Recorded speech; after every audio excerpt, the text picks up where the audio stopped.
Hindi lang isa o dalawa kundi tatlo ang tinatawag na NAPO list o listahan ng mga mambabatas na umano'y sangkot sa pork barrel scam ayon kay Pangulong Noynoy Aquino. Ang pinagtataka ng Pangulo, bakit iba-iba mga pangalan sa listahan kung kay Napoles naman lahat galing ang mga ito?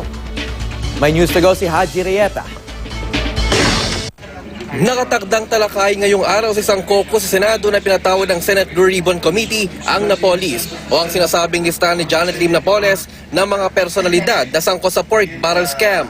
May kopya ng listahan si Justice Secretary Leila de Lima na nakausap ni Napoles noong April 21. At mayroon din si dating senador at ngayon rehabilitation czar Panfilo Lacson na inabutan daw ng kopya ng mismong mister ni Napoles.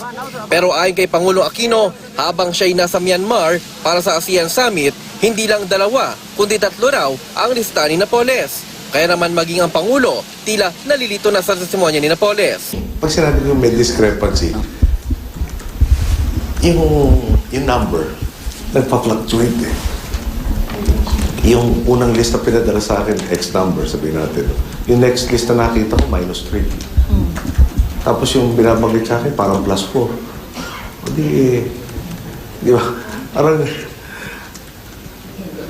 hindi ba meron ganun phrase na, ano ba talaga, ate?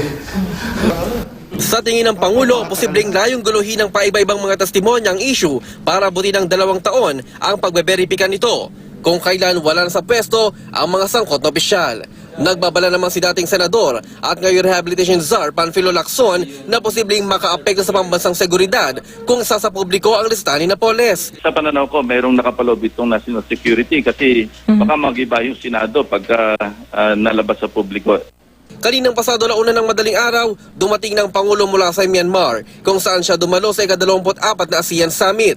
Ayon sa Pangulo, naging makabuluhan daw ang pagpupulong ng mga lider sa Timog Silangang Asya. Kabilang sa mga tinalakay ay ang isyong panseguridad sa rehiyon, kabilang na ang agawan ng teritoryo sa West Philippine Sea. Haji Rieta, GMA News.